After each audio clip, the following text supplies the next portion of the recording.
আমরা এমন এক সমাজে বাস করেছিলাম গত সরকারের আমলে, যেখানে আসামিরা খুন, হত্যা, জখম, নির্যাতন এসব করে একজন আসামি এই যে দেখুন প্রশাসনের নামে, প্রশাসন ডিআইজি হামিদুল আলম মিলন, তাদের নামে এসপি সুদীপ কুমার সাহা, ওসি শাহেন ওলিউল্লাহ, তাদের নাম ধরে যে সমস্ত অপকর্ম করেছে, নির্যাতন চালিয়েছে, হত্যার উদ্দেশ্যে মারপিট করেছে, খুন গুম করেছে, সে সমস্ত ড্রাইভার কেন এখনো জনতা মাথায় নেবে? আমরা কেন সে সমস্ত ড্রাইভার মাথা নিব?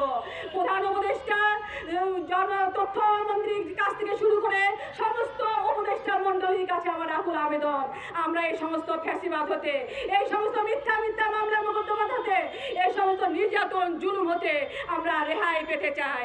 প্রশাসন কতটা অধঃপতনে গেলে একজন আসামি বুক ফুলিয়ে ঘুরে বেড়ায় এবং বলতে থাকে, আমি যদি তোকে হত্যা করি তাহলে প্রশাসন আমার কিছুই করতে পারবে না।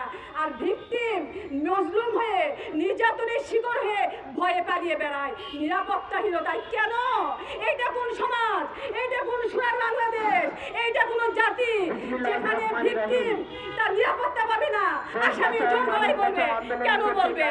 এবং আমাকে সুইসাইড করার কথা বলে।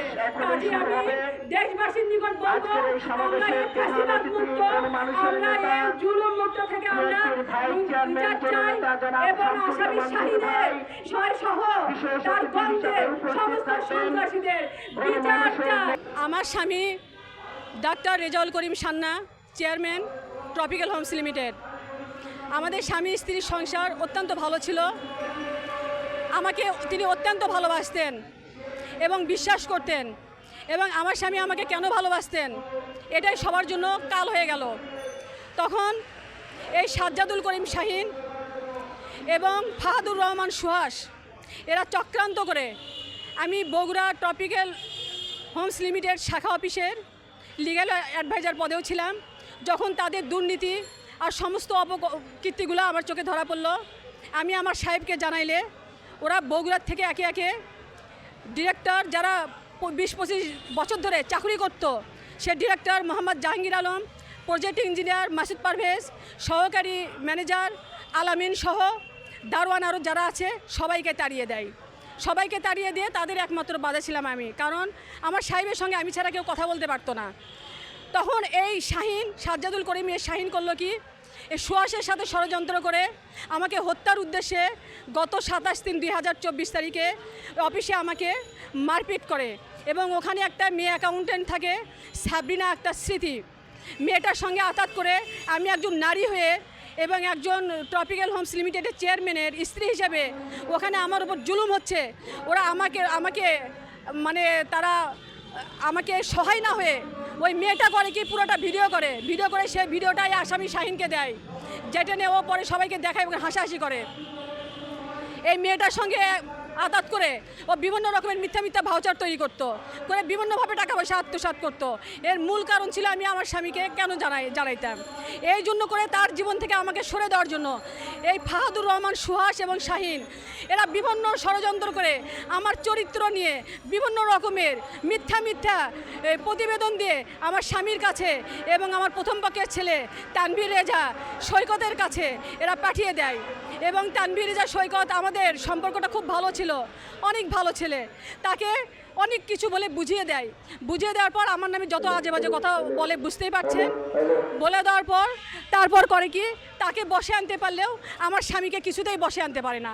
তখন তারা করে কি, হঠাৎ করে তারা ওই গত কয়েক মাস আগে আমার স্বামীর কম্পিউটার, তারপরে সুহাস আর এই যে শাহিন এদের চক্রান্তে এর সঙ্গে ছিল ডিএমডি নুরুল হুদা, যিনি ট্রপিক্যাল হোমস লিমিটেডের ডিএমডি, তারও পরামর্শে এই আমার স্বামীকে বশ করে, মানে এই যে ছেলে তানভীর রেজাকে বশ করে এরা আমার স্বামীর কম্পিউটার, মোবাইল সব কিছু কেড়ে নেয়, নিয়ে আমার সাথে যোগাযোগ বন্ধ করে দেয়। শুধু তাই না, এগুলাই কেড়ে নেয় না, তার বডিগার্ড, তার কেয়ারটেকার, তার ড্রাইভার সহ তার সেবক যারা ছিল সবাইকে পরিবর্তন করে, তাদের পরিবর্তন করে নতুন করে যোগ দেয়, যেন আমার সাথে কোনোভাবেই যোগাযোগ না করতে পারে। পুরো হেড অফিস জুড়ে এবং বগুড়া শাখা অফিসে সবাইকে বলে দেয়, আমার সাথে যদি কোনো মোবাইল দেয় বা কারোর মাধ্যমে চেয়ারম্যান স্যারের যদি যোগাযোগ করে দেয়, তাহলে তার চাকরির সঙ্গে সঙ্গে বরখাস্ত হয়ে যাবে। এই ভয়েতে কেউ কথা বলে না। আমার দাবি, আমি আমার স্বামীকে আমার কাছে ফেরত চাই। শুধুমাত্র আমার হক থেকে বঞ্চিত করার জন্য, অধিকার থেকে বঞ্চিত করার জন্য আমার স্বামীর জীবন থেকে আমাকে সরিয়ে দিয়ে তাকে অসুস্থ করেছে, মৃত্যু শয্যায় নিয়েছে। এখনও উনি কয়েকদিন থেকে ভীষণ অসুস্থ, স্কয়ার হাসপাতালে আছে, কিন্তু আমাকে যেতে দিচ্ছে না। আমি আমার স্বামীর কাছে যেতে চাই। আমি আমার মান সম্মান নিয়ে, ওরা দৈনিক করতোয়া সহ বিভিন্ন জায়গায় আমাকে অস্বীকার করে, তারা স্বাক্ষর নকল করে, অসুস্থ স্বামীর স্বাক্ষর নকল করে, স্ক্যান করে যে সমস্ত প্রতিবাদ নিউজ দিচ্ছে, যে সমস্ত হলফনামা দিচ্ছে, এগুলোর বিরুদ্ধে আমি বিচার চাই। আমার নামে মিথ্যা মামলা করেছে, 50 লাখ টাকা চুক্তি করে আমার নামে সাইবার ক্রাইমে মামলা দায়ের করেছে, যেন আমার বিরুদ্ধে তদন্ত রিপোর্ট দিয়ে আমাকে জেল হাজতে তুলতে পারে। শুধু তাই না, 50 লাখ টাকা আমার বিরুদ্ধে ক্ষতিপূরণে মামলা করেছে। আপনারাই বলুন, আমি আমার স্বামী যদি অংশ না হতাম, তাহলে ওদের লাখ টাকা এত খরচ করতে হতো আমার পিছনে। তাহলে তার জীবন থেকে আমাকে সরানোর জন্য এবং শুধুমাত্র অধিকার থেকে বঞ্চিত করার জন্য আমাকে এটা করছে। আমি আমার অধিকার ফিরে চাই, সম্মান ফিরে চাই। সামাজিকভাবে, পারিবারিকভাবে আমাকে মানহানি করেছে, আমি সংবাদ ফিরে চাই।